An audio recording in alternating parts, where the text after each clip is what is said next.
He didn't even look at me when he said it. Just kept his eyes fixed on the thermostat like it had personally offended him. Like it gave him something easier to confront than the truth sitting across the room. His tone was casual to casual. I mean, we're kind of full this year. Emma's parents are coming. The kids won't have space. I stared at the dining table, the same table with 12 chairs. The one I bought for him and his wife as a housewarming gift when they moved in. This house used to be mine once. I paid the down payment. Installed that chandelier above the table with my own hands, one rung at a time. Sweating through the work, proud of what I could give them. He still wouldn't meet my eyes. I waited. Hoped for a smile, a laugh, a shake of the head that told me he was joking. That nothing came. So I nodded once. No anger, no argument, no pleading. Just a quiet truth. I'll go. The drive back home was steeped in silence. No music, no talk radio. Just the low hum of the tires rolling across asphalt, and the louder buzz of thoughts reshaping themselves. Inside my head, I gripped the wheel a little tighter, blinked a little slower, and kept breathing through the ache.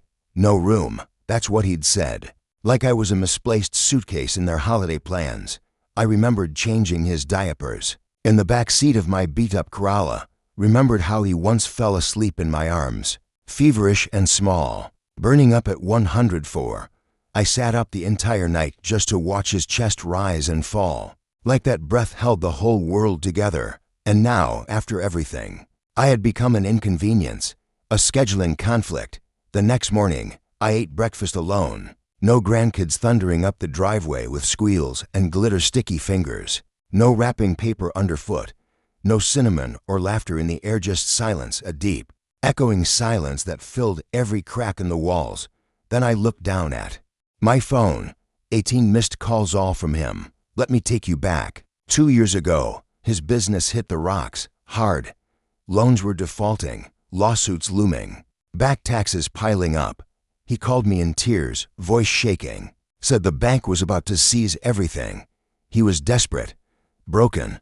I didn't hesitate. I sold off half of my retirement portfolio, liquidated 2 investment properties, wired him to $180,000 without blinking. No contract, Dad, he'd asked, eyes wide, as if he couldn't believe it. I smiled and said, family doesn't need paper. He cried, hugged me like a child again, arms clinging, heart pounding. I should have known better. After that, things changed slowly. The phone rang less often. Holidays became shorter, tighter. He started correcting me in front of his kids, like I was the one getting things wrong, like I didn't know how to hold a baby or make pasta without his supervision. Then, last summer, I overheard his wife through the kitchen walls. He needs boundaries, she whispered. He still thinks this is his house. That was when the clock started ticking in my mind. I spent 6 months preparing, quietly, patiently. I gathered every text, every email, every bank transaction tied to the loan. Had it all documented, time-stamped, and witnessed through a law firm I'd once sent dozens of clients to in my younger days. I had the house title searched. Turns out, they'd refinanced. Used my money, the money I gave them, in good faith as collateral. Idiots. The day after I left their house, I contacted their lender, sent in the paperwork, filed a lien. Then I made my real move.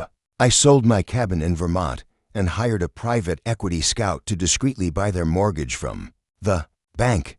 It took 45 days, but money talks, and I was done whispering. On Christmas morning, while they were sitting around the table I once paid for, laughing beneath the chandelier I had installed, I signed the foreclosure notice.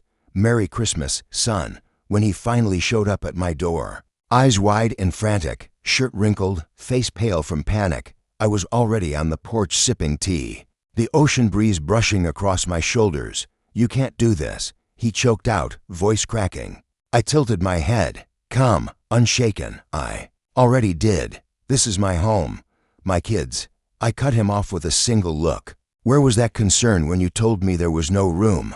He opened his mouth, but nothing came out, just silence. Then, slowly, the silence turned to anger. You said family doesn't need paper, he growled, eyes narrowing.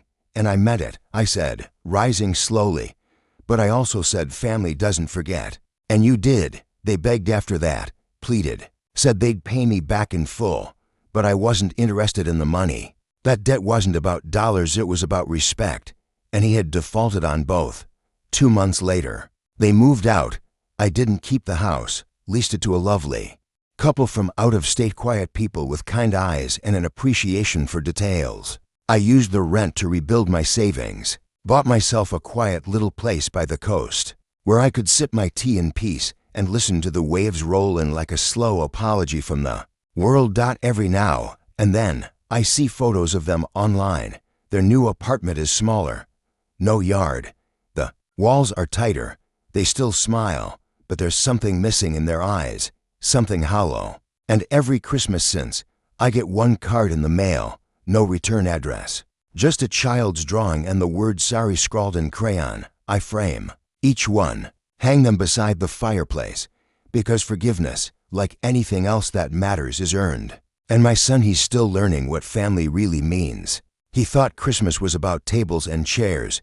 He forgot about the man who built the house around them, and when he asked me to leave, he didn't realize he was the one being written out.